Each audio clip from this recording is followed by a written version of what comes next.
Sir ये बताएं, जो पिछले दिनों से पिछले 2-3 माह से हम देख रहे हैं गाड़ियों की मार्केट जो है एक्सट्रीम बुरहान का शिकार है। प्राइस नीचे आ रहे हैं और रेट दिन ब दिन जो है कम होते जा रहे हैं। काम है नहीं बाजार में। आप क्या समझते हैं, इसकी क्या वजह है और क्या आपको इसका हल नजर आता है? जिनके पास जो गाड़ी होती है वो बोलते सही है यार, इतनी प्राइस है, इतना डिफरेंस देना पड़ रहा है, 15 लाख 20 लाख, इसी को चलाओ। जो मोटिव ये है कि यार कार डीलर्स के लिए हम उनकी प्रॉब्लम्स में उनके साथ खड़े रहें बस। इंपोर्ट पॉलिसी के हवाले से भी आपने कुछ सोचा है? क्योंकि आए दिन हमने देखा कि इंपोर्ट पॉलिसी हमारे यहाँ चेंज होती हैं और हमारे यहाँ कार डीलर जो है परेशान रहते हैं। कभी पोर्ट पे माल फंस जाता है, कभी जापान में फंस जाता है, कभी कुछ। इस बारे में कोई वर्किंग कर रहे हैं आप लोग?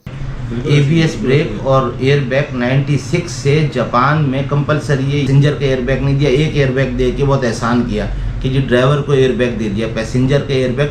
अब तो एक छोटी छोटी मीरा जितनी जापानीज बिट से 8-8 एयर बैग आ रहे हैं यार। तो इसका मतलब ये कि ये तो सेफ्टी की चीज़ है, ये नेसेसरी है, इसको एसेसरीज में काउंट कर दिया है। कि आप क्या देखते हैं हमारी इंडस्ट्री करीब आने वाले वक्त में कहाँ स्टैंड करती है? और दूसरा, आप क्या मशवरा देंगे अगर कोई नया यंगस्टर, कोई बच्चा हमारी फील्ड में आना चाहे? Audio Jungle.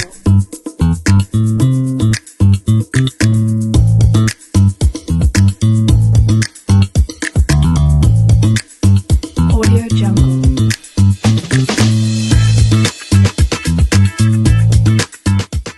अस्सलाम वालेकुम, कैसे हैं आप सब? खैरियत से हैं? ठीक ठाक हैं? ऑटोमोबाइल इंडस्ट्री पिछले कुछ माह से एक्सट्रीम बुरहान का शिकार है, जिसके अंदर जो है प्राइस रिवर्स होने की वजह से हर बंदा जो है परेशान है। इसी सिलसिले में आज हम बात करने आए हैं all Pakistan car dealer association के सदर मिस्टर जमाल मुगल साहब से, और उनसे हम पता करते हैं कि ये जो हालात पैदा हुए हैं इनका क्या हल है, क्या सोल्यूशन है और क्या समझते हैं कि हालात की कब बेहतरी का दोबारा जो है गामजन होंगे। अस्सलाम वालेकुम सर। वालेकुम अस्सलाम, कैसे हैं तैमूर भाई? खैरियत से हैं आप? अल्लाह का शुक्र, आप खैरियत से? ठीक ठाक अल्लाह है। पाक का शुक्र है। आपने आज इंटरव्यू के लिए आए, आपका शुक्रिया अदा करता हूं ताकि हमारा मैसेज आवाम तक जाए, कार डीलर भाइयों तक जाए और हुकाम बाला तक भी जाए। सर ये बताएं, जो पिछले दिनों से पिछले 2-3 माह से हम देख रहे हैं गाड़ियों की मार्केट जो है एक्सट्रीम बुरहान का शिकार है। प्राइस नीचे आ रहे हैं और रेट दिन ब दिन जो है कम होते जा रहे हैं। काम है नहीं बाजार में। आप क्या समझते हैं, इसकी क्या वजह है और क्या आपको इसका हल नजर आता है? देखें, इसका ये एक सारी जितनी फील्ड्स हैं इस वक्त, जितनी ट्रेड्स हैं, सब में ही इस वक्त बुहरान का शिकार है। टेक्सटाइल ले लें आप, जो भी इंडस्ट्रीज़ ले लें आप, जितनी भी हैं, हमारी जो इंडस्ट्री है ये आज से 10 साल पहले भी यही मामलात इसके साथ थे, आज भी इसके साथ यही मामलात हैं। तो एक तो करेंसी हमारी बहुत ज़्यादा, आपको पता है, डिवैल्यू हो गई है, जिसकी वजह से गाड़ियाँ, इंपोर्टेड गाड़ियाँ भी बहुत महंगी इस वक्त मार्केट में बिक रही हैं। और लोकल असेंबल्ड जितने भी लोकल्स हैं इनको तो कोई पूछने वाला ही नहीं है। मगर अभी तो मैं देख रहा हूँ कि रेट नीचे आ रहे हैं। डॉलर अपनी जगह पे स्टेबल है, रेट नीचे आ रहे हैं। कोई 10-15 लाख रुपए का फर्क आ गया लोकल गाड़ी इंपोर्टेड गाड़ी में, मगर मार्केट में खरीदार नहीं है। खरीदार बिल्कुल गायब हुआ हुआ है। देखिए, ये इतनी एक्स्ट्रा ऑर्डनरी प्राइस बढ़ गई थी इस लोकल गाड़ियों की भी। एक अब 40 लाख की गाड़ी 80 लाख में हो गई, 80 लाख की गाड़ी 1 करोड़ 60 लाख में हो गई। तो अब लोगों के अंडर अनवाइज भी गाड़ियां बिकेंगी और इनको मज़ीद प्राइसेस और कम करनी पड़ेंगी अगर ये मार्केट में अपनी गाड़ियों को सेल करना चाहते हैं। तो इनको और कंसिडर करना पड़ेगा। जो प्राइसेस इस वक्त चल रही हैं वो भी अगर आप कंपेयर करेंगे अपने इर्द गिर्द की कंट्रीज़ के साथ और करेंसी के साथ भी अगर उसको मैच करेंगे तो भी 20-30 लाख का डिफरेंस आ रहा है। सही।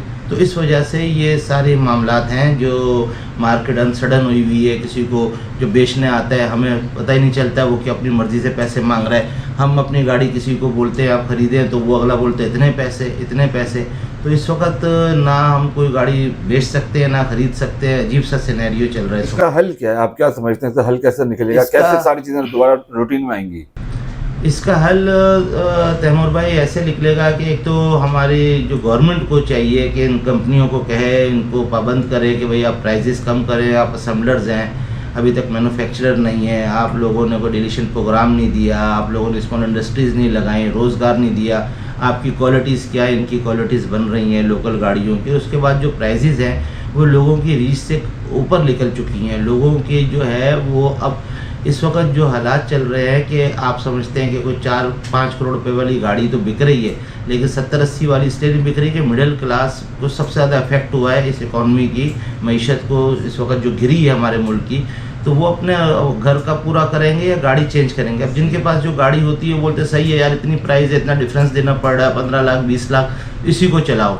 तो एक रीज़न ये भी है। दूसरा रीज़न ये है कि हमारे इस वक्त मुल्क की जो इकॉनमी है उसका हाल तो सबको पता है क्या है, महंगाई का क्या हाल हुआ है। तो गाड़ियों की उम्मीद रखते हैं कि इलेक्शन के बाद जो नई गवर्नमेंट आएगी इंशाल्लाह वो कोई ऐसी पॉलिसीज़ लेके आएगी जिससे ये हमारी इंडस्ट्री इंशाल्लाह किसी तरफ चल पड़े, जो इस वक्त बुरान का बुरा हाल हुआ है इस इंडस्ट्री का।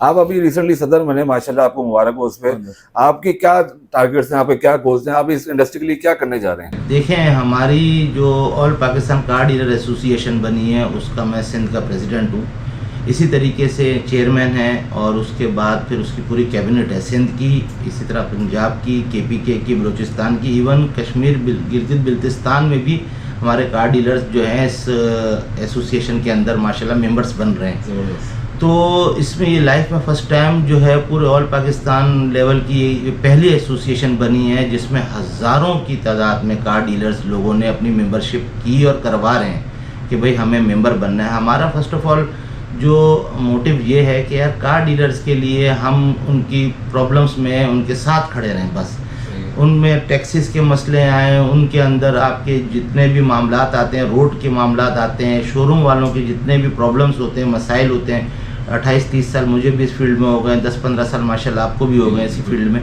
तो जितने भी हमारे साथ प्रॉब्लम्स आते हैं तो उसके लिए हमने ये एसोसिएशन की जो माशाल्लाह बुनियाद रखी है। पूरे पाकिस्तान में हमारे सीनियर्स हैं, लाहौर में शहजादा सलीम भाई हैं, बख्त मिर्जान दुरानी भाई हैं, कराची में अब्दुल रहमान भाई, आदिल भाई, हम सब लोगों ने ये सोच के किया कि यार कार डीलर को इस तनहा और इस तरीके से नहीं छोड़ सकते हैं। इंपोर्ट पॉलिसी के हवाले से भी आपने कुछ सोचा है? क्योंकि आए दिन हमने देखा कि इंपोर्ट पॉलिसी हमारे यहाँ चेंज होती है और हमारे यहाँ कार डीलर जो है परेशान रहते हैं, कभी पोर्ट पे माल फंस जाता है, कभी जापान में फंस जाता है, कभी कुछ। इस बारे में कोई वर्किंग कर रहे हैं आप लोग? देखें, ये हमारे जो आप बता रहे हैं ओवरनाइट पॉलिसीज़ चेंज होती हैं।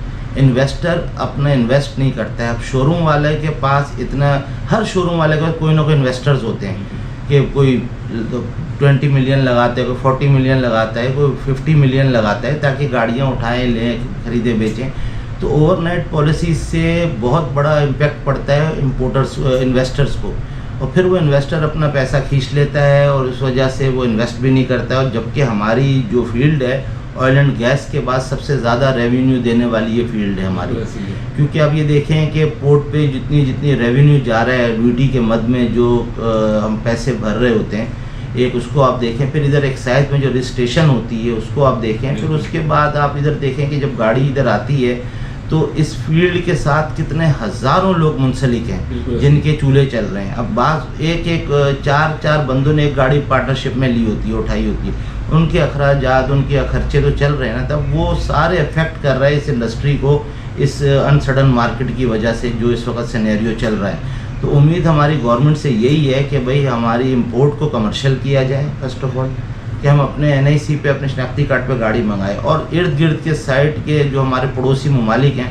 उनको देखते हुए, उनकी इंडस्ट्री की गाड़ियों को रेट देखते हुए इधर भी ऐसी इम्प्लीमेंटेशन करवाई जाए कि ये गाड़ियों की प्राइस को मज़ीद 10-10, 15-15 लाख कम किया जाए, जिससे फिर हमारा एक फील्ड में इस्तेकाम आएगा और ये स्टेबल होगी। बिल्कुल ऐसी है, क्योंकि हम लोकल गाड़ियों में देखते हैं, लोकल गाड़ी में वो फीचर्स नहीं है, वो सेफ्टी नहीं है जो इंपोर्टेड गाड़ी में हमें मिलती है। मगर वो मैन्युफैक्चरिंग के नाम पे जो आज तक चले जा रहे हैं, पे वो ओन माफिया भी चल रहा है, पे सारी चीज़ें चल रही हैं। तो मैं ये चाहता हूँ कि अल्लाह पाक ने आपको एक मकाम दिया, एक इज़्ज़त दी, एक सीट दी आपको, तो इस बारे में भी कुछ थोड़ा काम करें, थोड़ा सोचें, ताकि हमारे कार डीलर भाइयों को थोड़ा रिलीफ मिल सके।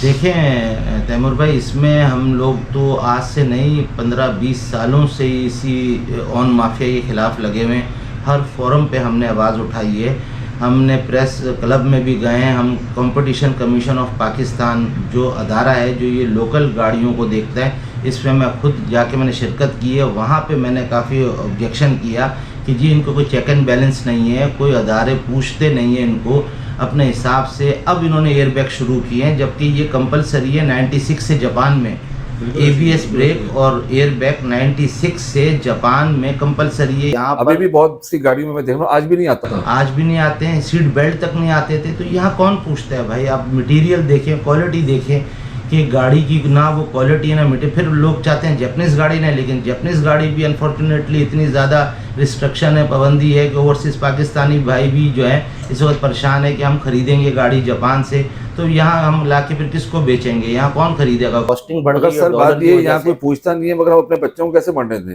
अगर सेफ्टी ना मिले, तो कोई ना कोई हल, कोई ना कोई आवाज़ तो उठानी भाई पड़ेगी। ये तो हर दुनिया में जितने भी आप मुल्क ले लें, वहाँ की गवर्नमेंट ने जो महकमे बनाए हुए होते हैं क्वालिटी कंट्रोल को चेक करने वाले, हमारे यहाँ पर आप बताएं कितने लोग मर गए जिनके एयरबैग्स नहीं खुले बिल्कुल और एयरबैग्स थे ही नहीं।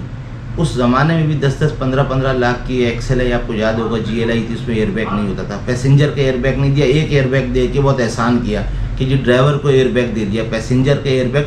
अब तो एक एक छोटी छोटी मीरा जितनी जैपनीज बिट से 8-8 एयरबैग आ रहे हैं यार। तो इसका मतलब ये कि ये तो सेफ्टी की चीज़ है, ये नेसेसरी है, इसको एसेसरीज में काउंट कर दिया है। तो इस वजह से ये हमारे मुल्क में अलमिया ये है कि बस कोई पूछता नहीं है कि जो चल रहा है मामला चलने दो, लेकिन ये है कि बहुत लोगों की जानें चली गई इस एयरबैग ना होने की वजह से, और हुए भी हैं तो खुले नहीं हैं। तो अब कौन पूछेगा, आप ये बताएं, उनके तो घर के लोग चले गए, वो तो कभी नहीं भूल सकते उनको, लेकिन हम बस अखबार पढ़ते हैं, न्यूज़पेपर देखते हैं और भूल जाते हैं, नेक्स्ट डे फिर अपने कामों में लग जाते हैं। बिल्कुल, जिससे ऐसा होती है वही जानता है। लास्ट में बस चंद सवाल आपसे पूछूंगा। एक ये बताइए कि आप क्या देखते हैं हमारी इंडस्ट्री करीब आने वाले वक्त में कहाँ स्टैंड करती है, और दूसरा आप क्या मशवरा देंगे अगर कोई नया यंगस्टर, कोई बच्चा हमारी फील्ड में आना चाहे, तो आप उसको क्या मशवरा देंगे कि उसको आना चाहिए, नहीं आना चाहिए, और किस तरीके से उसको आना चाहिए?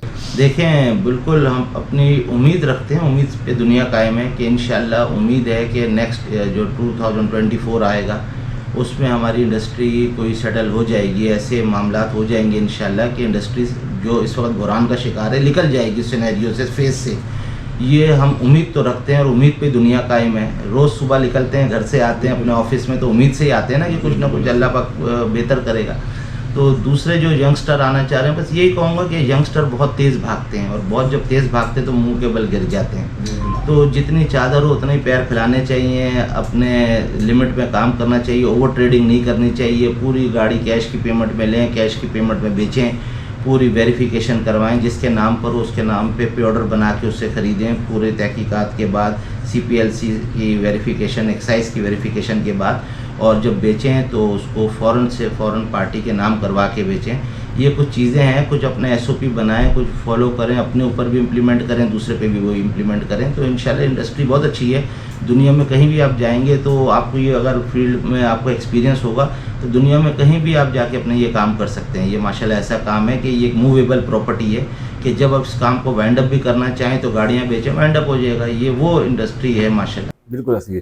सर बहुत शुक्रिया आपके टाइम का, आपके ताउन का, और हम उम्मीद करते हैं आप इसी तरह काम करते रहेंगे और हमारे तमाम कार डीलर भाइयों को जो है इसी तरह रिलीफ देते रहेंगे इंशाल्लाह। और एक मैं और कहूँगा, आपने माशाल्लाह अपना चैनल बनाया है और आप बड़ी इन्फॉर्मेशन दे रहे हैं आगे, ये भी माशाल्लाह एक बहुत ही अच्छी चीज़ है, और अल्लाह ताला आपको इसमें कामयाब करे। मैं बड़े शौक़ से आपका चैनल देखता हूँ और मेरी पूरी फैमिली देखती है, और माशाल्लाह देखें, लोगों को अवेयरनेस दें, लोगों को चीज़ों के बारे में बताएं, कुछ लोग बच जाएं मामलात से, धोखों से, फ्रॉड से। अब ये एक एप्लीकेशंस पे लोग आते हैं, गाड़ियाँ देखते हैं, गाड़ियाँ ख़रीदते हैं, कितने फ्रॉड्स होते हैं। जगह से लेंगे, शोरूम से लेंगे, और आपको पता होगा कि ये शोरूम वाला है, ये कहीं नहीं भागेगा, कहीं गैब नहीं होगा। एप्लीकेशन से गाड़ियाँ लेते हैं, ख्वार हो जाते हैं, परेशान होते हैं, धोखे मिलते हैं पेपरों में, गाड़ियों में। और फिर ये जो टीमें आती हैं गाड़ी चेक करने वाली, इनके पास कौन सी जो है, इनके पास ये समझें कि सर्टिफिकेट है, किसी इंस्टीट्यूट से इन्होंने सीखा है, इनके पास कौन सी ऐसी मतलब डिग्री होती है जिस तरह के, इनके पास कुछ भी नहीं होता है। तो आप इनके बजाय आप वर्कशॉप पे चेक करवाएं, पेंटर को दिखाएं, सेकंड ओपिनियन लें, दूसरे को दिखाएं, ताकि ये कि इससे ये होगा कि लोग फ़ोन करके बुला लेते हैं, मुख्तलिफ एप्लीकेशन पे जाते हैं, वो रीडिंग दे रहे होते हैं, मार्क्स दे रहे होते हैं, ग्रेडिंग दे रहे होते हैं 8.5, 9.5, 7.5। तो इससे बेहतर ये है कि उन्होंने कौन सा डिप्लोमा होल्डर है, वो कोई डिप्लोमा होल्डर नहीं होते हैं। आप उनसे पूछें ना, सवाल करें, भाई आप कौन से आपने इंस्टीट्यूट से डिप्लोमा लिया है, तो वो नहीं होगा उनके पास। तो इससे बेहतर ये है कि आप किसी वर्कशॉप पे चले जाएं, किसी ऑथराइज्ड डीलर के वर्कशॉप पे जाके चेक करा दें, सेकंड ओपिनियन ले लें, और कोशिश करें कि गाड़ी जब परचेज़ करें तो शोरूम वाले से लें। शोरूम वाले के पास पुराने शोरूम वाले होते हैं, अच्छे शोरूम वाले हैं, नए भी शोरूम वाले हैं, वो अच्छे शोरूम वाले हैं, रिप्यूटेड बंदे से आप चीज़ खरीदें, ताकि ये कि आप भी उसमें सेफ़ रहें और अगला भी सेफ़ रहे। सर बहुत शुक्रिया आपके मैसेज का, आपके ताउन का। इंशाल्लाह फिर मुलाकात होगी आपसे। थैंक यू, बहुत शुक्रिया। अस्सलाम वालेकुम। तो ये थे जमाल मुगल साहब, आपने इनकी बातें सुनी, यकीनन आपको बहुत कुछ सीखने को मिला होगा। यकीनन तो अगर तो आप हमारे चैनल पे अभी नए हैं, आपने सब्सक्राइब नहीं किया तो लाजमी सब्सक्राइब करें, बेल आइकन क्लिक करें ताकि आपको इसी तरह की मज़ीद इन्फॉर्मेटिव वीडियोस हमारे साथ मिलती रहें। बहुत बहुत शुक्रिया, अपना ख्याल रखिएगा। अस्सलाम वालेकुम।